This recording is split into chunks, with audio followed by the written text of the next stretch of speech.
রুনার সংগ্রহে সকলকে স্বাগত জানাই। আজকের গল্প লীলা মজুমদারের ভুতুড়ে গল্প। বাড়িটাতে পা দিয়েই আমার মেজ পিসেমশাই টের পেলেন কাজটা ভালো করেননি। বাড়িটার বাইরে থেকেই কেমন গা ছমছম করে।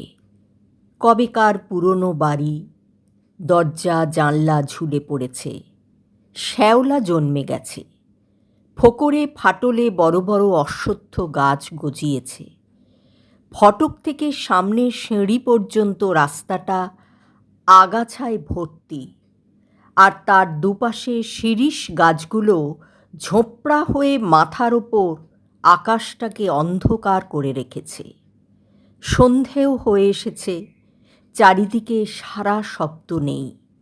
কেমন একটা সোঁদা সোঁদা গন্ধ নাকে আসছে। মেজ পিসেমশাই হাতের লণ্ঠনটা জ্বেলে ফেললেন। বারবার দোতলার ভাঙা জানলার ওপর চোখ পড়তে লাগলো। বারবার মনে হতে লাগলো এক্ষুনি জানলার সামনে থেকে কে বুঝি সরে গেল। মেজ পিসেমশাইয়ের তো অবস্থা কাহিল, অথচ উনি ভূত বিশ্বাস করেন না, গোরস্থানকে ভয় করেন না, ডেড বডি কেয়ার করেন না। সেই জন্য তাল ঠুকে ঢুকে পড়লেন বাড়ির ভিতরে। গঙ্গার উপরে বাড়ি, ঢুকেই একটা বড় খালি হলঘর আবছায়াতে হাঁ করে রয়েছে। লণ্ঠনের আলোতে দেয়ালে পিসেমশাইয়ের প্রকাণ্ড ছায়াটা নড়ে বেড়াচ্ছে। পিসেমশাই তাড়াতাড়ি হলঘর পেরিয়ে গঙ্গার ধারে এসে দাঁড়ালেন। প্রকাণ্ড একটা বারান্দা, তার রেলিং ভাঙা, তারপর এক ফালি শান বাঁধানো চাতাল, তার চারিদিকে সাদা সাদা সব পাথরের মূর্তি বসানো। তারপরেই ঘাটের ভাঙা সিঁড়ি জল অবধি নেমে গেছে, তারই অসংখ্য ইঁট জলে ধুয়ে গেছে। সিঁড়ির পাশেই একটা বুড়ো বাতাবি লেবুর গাছ, তার নিচে কবেকার পুরনো ইটের গাদা রোদে পুড়ে জলে ভিজে কালো হয়ে গেছে। গঙ্গার ওপারে জুটমিলের সাহেবদের বাড়িতে আলো জ্বলছে দেখে পিসেমশাই ফোঁস করে একটা নিঃশ্বাস ছাড়লেন।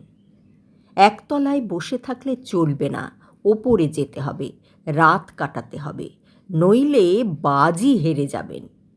ক্লাবে মুখ দেখাতে তো পারবেনই না, উপরন্তু যোগুর বাবা সোনালি ছাগলটাকে নিয়ে যাবেন। হলের দুপাশে সারি সারি ঘর, তাদের দরজাগুলো আধখোলা। দু একটা বিশাল বিশাল কারিকুরি করা ভাঙা তক্তাপোষ, দু চারটে প্রকাণ্ড খালি সিন্দুক, এক আধটা বৃহৎ রংচটা আয়না ছাড়া কোথাও কিছু নেই। মেজ পিসেমশাই তাড়াতাড়ি একবার সবটা দেখে নিয়ে এক দৌড়ে ওপরে উঠে গেলেন। দোতলাটাও ঠিক একতলার মতো, সেখানেও মাঝখানে প্রকাণ্ড একখানি হল, তার মধ্যে আসবাব কিছু নেই, খালি মাঝখানে একটা প্রকাণ্ড বড় ঘোর নীল রঙের গালচে পাতা, তাতে বহুদিনের ধুলো জমে পুরু হয়ে রয়েছে। আর ঘরের কোণে দেওয়ালে একটা সেতার ঝুলছে, তাতে তারের কোনো চিহ্ন নেই। মেজ পিসেমশাই খানিকক্ষণ চুপ করে দাঁড়িয়ে থাকলেন, দেওয়ালের দিকে পিঠ করে, যাতে পিছন দিক থেকে হঠাৎ কিছুতে এসে না পড়ে। কিন্তু দাঁড়িয়ে থাকলেও তো চলবে না, প্রত্যেকটা ঘরের বর্ণনা দিতে হবে, তাই প্রত্যেকটা ঘর একবার দেখা দরকার। ভয় আবার কিসের? ভূত তো আর হয় না। ঘরগুলি প্রায় সবকটার দরজাই খোলা, একেবারে খালি, ধুলোয় ধূসর। দু একটাতে ভাঙা ভাঙা আলমারি, প্রকাণ্ড জলচৌকি দেওয়া, দেয়ালে ঠেস দিয়ে দাঁড়িয়ে আছে। ছাদের দিকে তাকিয়ে দেখেন আলো ঝলবার বড় বড় হুক আছে, আর আশেপাশে ছাদটাতে ঝুলকালির দাগ রয়েছে। মেজ পিসেমশাই দারুণ অস্বস্তি বোধ করতে লাগলেন। তাছাড়া রাতই যখন কাটাতে হবে, একটা বসবার জায়গা তো চাই। হলের ওপাশে গঙ্গার ওপরে চওড়া বারান্দা, গঙ্গায় একটা স্টিমার যাচ্ছে, তাতে মানুষ আছে, আলো জ্বলছে, ওপরে শত শত আলো জ্বলছে। মেজ পিসেমশাই রেলিংয়ের কাছে এসে দাঁড়ালেন। ভর দিতে ভয় করে যদি ভেঙে পড়ে। হাঁপ ছেড়ে বাঁচলেন। ওই তো জাহাজে কত লোক দেখা যাচ্ছে। আহ, এনেছিস কই দেখি।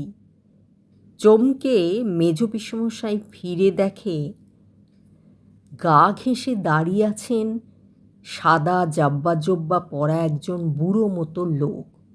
কি ভালো দেখতে, হাতির দাঁতের মতো গায়ের রং। দাড়ি নেই, লম্বা গোঁফটা পাকিয়ে পাকিয়ে কানের ওপর তুলে রেখেছেন। টানা টানা চোখ। আশ্চর্য ফর্সা একখানি হাত বাড়িয়ে বললেন, দে দে, দেরি করিস না, কখন এসে পড়বে। মেজ পিসেমশাই অবাক হয়ে তাকিয়ে দেখছেন লোকটার গলায় মুক্তোর মালা জড়ানো, কানে মুক্তো পরা, হাতের ভুল আঙুলে হীরের আংটি। আহ, এ আবার কে? লোকটি এবার বিরক্ত হয়ে বললেন, তুই কি বোবা হলি না কি রে? আজকাল সব যা তা চাকর রাখতে আরম্ভ করেছি। আছে না নেই? মেজ পিসেমশায়ের গলা টলা শুকিয়ে একাকার। নীরবে মাথা নাড়লেন। লোকটি হতাশভাবে এদিক ওদিক তাকিয়ে বললেন, একটা বসবার জায়গাও কি এগিয়ে দিতে পারিস না? মাইনে খেতে লজ্জা করে না তোর? আমি আর কে? তা বটে, তা বটে। আমি এখন আর কে যে আমার কথা শুনবি? হঠাৎ কানের কাছে মুখ নিয়ে চাপা গলায় বললেন, অত যে নীলি, তখন মনে ছিল না হতভাগা। এর জন্য তোকে কষ্ট পেতে হবে বলে রাখলাম। কি ভীষণ কষ্ট পেতে হবে জানিস না। তিলে তিলে তোকে। ওই রে এলো বুঝি। বিদ্যুতের মতো বুড়ো লোকটা হলের পাশের ঘরটিতে ঢুকে পড়ে দরজাটা বন্ধ করে দিলেন। মেজ পিসেমশায়েরও যেন কানে এলো স্পষ্ট পায়ের শব্দ। দেওয়ালের মতো সাদা মুখ করে লণ্ঠনটাকে উঁচু করে ধরে চারিদিকে ভালো করে দেখে নিলেন। কেউ কোথাও নেই। লোকটা নিশ্চয়ই পাগল টাগল হবে। অত গয়নাগাটি বা পেল কোত্থেকে? কেমন অস্বস্তি বোধ হতে লাগলো।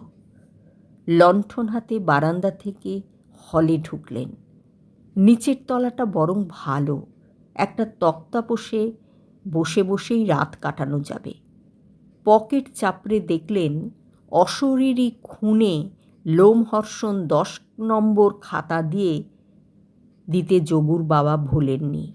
রাত জেগে ওইটি পড়ে শেষ করে কাল সকালে আগাগোড়া গল্পখানি বলতে হবে, তবে বাজি জেতা। পা টিপে টিপে হল পার হয়ে সিঁড়ি দিয়ে নেমে সদর দরজার ডান পাশের ঘরখানিতে ঢুকে ভাঙা সিন্দুকের ওপর লণ্ঠন নামিয়ে তক্তপোষের কোণটা ধুতির খোঁট দিয়ে ঝেড়ে ঝপ করে পিসেমশাই বসে পড়লেন। ময়লা খোঁটটা দিয়েই গলার কপালের ঘাম মুছতে লাগলেন। আহ, বাঁচা গেল। ভাগ্যিস ভূতে বিশ্বাস করেন না, নইলে তো আজ ভয়েই আধমরা হতে হতো। সামনের রংচটা আয়নাতে একখানি সাদা ছায়া পড়ল। বুড়ো লোকটি ধীরে ধীরে ঘরে ঢুকে অনুনয়ের স্বরে বললেন, দিয়েই দে না বাবা, তোর আর কি কাজে লাগবে বল। যারা দেয় তারা প্রাণ হাতে করে এনে দেয়, না পেলে আমার প্রাণ বেরিয়ে যায়। কেন দিচ্ছিস না বাপ? একে একে সবই তো প্রায় নিয়েছিস, আরও চাস বুঝি? তোর প্রাণে কি মায়া দয়াও নেই? প্রথম যখন এলি কি ভালো মানুষটি ছিলি, আমি ওপরের ওই নীল গালচেটেতে বসে সেতার বাজাতাম, আর তুই বারান্দায় দাঁড়িয়ে দাঁড়িয়ে হাঁ করে শুনতিস। তোকে কত না ভালোবাসতাম, এটা ওটা রোজই দিতাম। কত না ভালো মানুষ সেজে নিতি। ভেতরে ভেতরে তুই যে এত বড় একটা বিশ্বাসঘাতক কেউটে সাপ, তা কে জানি। মেজ পিসেমশাই লাফিয়ে উঠে এক হাত সরে দাঁড়ালেন। বুড়ো লোকটিও খানিকটা এগিয়ে এলেন। রাগে তার দু চোখ লাল হয়ে গেল। ফর্সা দুটো মুঠো পাকিয়ে মেজ পিসেমশায়ের নাকের কাছে ঘুষি তুলে বললেন, একদিন এই ঘুষিকে দেশশুদ্ধ লোকে ভয় করত। কোম্পানির সাহেবরা এসে এর ভয় পা চাটত। এখন বুড়ো হয়ে গেছি, দুর্বল হয়ে গেছি, তাই আমার বাড়িতে আমার মাইনে খাওয়া চাকর হয়ে তোর এত বড় আস্পর্ধা। তবে এখনো মরিনি, এখনো তোকে এক মুঠো ভস্যে না রে। না, কি বাজে কথা বলছি, দিয়ে দে বাবা, দেখ তোকে তার বদলে কি দেব। এই বলে বুড়ো লোকটি আঙুল থেকে হীরের আংটিখানি খুলে মেজ পিসেমশাইয়ের দিকে বাড়িয়ে দিলেন। মরিয়া হয়ে পিসেমশাই এদিক ওদিক তাকালেন। কি যে দেবেন ভেবে না পেয়ে পকেটে হাত দিতেই গোলাপি বিড়ির প্যাকেট দুটোর ওপর হাত পড়ল। তাই বের করে বুড়োর হাতে দিয়ে দিলেন। সত্যি দিলি? বাঁচালি বাবা, এই নে, আমি আশীর্বাদ করছি তোর 100 বছর পরমায়ু হবে। এই বলে আর এক মুহূর্ত অপেক্ষা না করে মেজে পিসেমশাইয়ের বুক পকেটে আংটি ফেলে দিয়ে হলের মধ্যে দিয়ে সিঁড়ি দিয়ে দে ছুট। পিসেমশাই হাঁ করে তাকিয়ে রইলেন। সিঁড়ির প্রথম ধাপটা অবধি তাকে লণ্ঠনের ক্ষীণ আলোকে দেখতে পেলেন। তারপর সে যেন বাতাসে মিলিয়ে গেল, আর পিসেমশাইও তক্ষুনি আরে বাপ বলে মূর্ছা গেলেন। পরদিন সকালে যোগুর বাবা, পটলের মামা, আমার বাবা আরও 5-7 জনা ঠ্যাং ধরে টেনে পিসেমশাইয়ের ঘুম ভাঙালেন। উঠে দেখেন ঘরদোর রোদে ভরে গেছে। তারা বললেন, ওপরে গেছিলি? তবে দে ওপরের বর্ণনা দে। ঠিক বলেছেন। কি না পরখ করবার জন্য সবাই মিলে ওপরে গেলেন। পিসেমশাইও গেলেন। সব ঘরদোর শূন্য, হা হা করছে। যোগুর বাবা তো রেগে টং।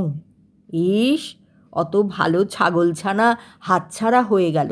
ইস, ক্লাবের রাক্ষসগুলোকে তার ওপর বাজির খাওয়াতে হবে। মাটিতে অশরীরী খুনে পড়েছিল। ঠিক হয়েছে, বড় যে ঘুমুচ্ছিলি, বইটা পড়েছিলি? বল তবে, আগাগোড়া গল্পটা বল।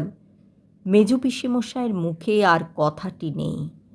মনে মনে দেখতে পেলেন যোগুর বাবা সোনালি ছাগলটাকে তাড়িয়ে তাড়িয়ে বাড়ি নিয়ে যাচ্ছে। সারা রাত ঘুম লাগিয়েছেন, স্বপ্ন দেখেছেন, তার উপযুক্ত সাজা তো হবেই। লজ্জায় দুঃখে মাথা নিচু করতেই চোখ পড়ল বুক পকেটের ভিতর হীরের আংটিটা জ্বলজ্বল করছে। মেজ পিসেমশাই গা ঝাড়া দিয়ে উঠে বসে বললেন, নিয়ে যা তোর ছাগল। ইস, বাড়ি তো ছাগল, বলে আর এক মুহূর্ত অপেক্ষা না করে সোজা বাড়িমুখো রওনা দিলেন। শেষ হলো গল্প পাঠ। আমার গল্প যদি আপনাদের ভালো লেগে থাকে তাহলে লাইক, কমেন্ট, শেয়ার, সাবস্ক্রাইব করে পাশে থাকবেন।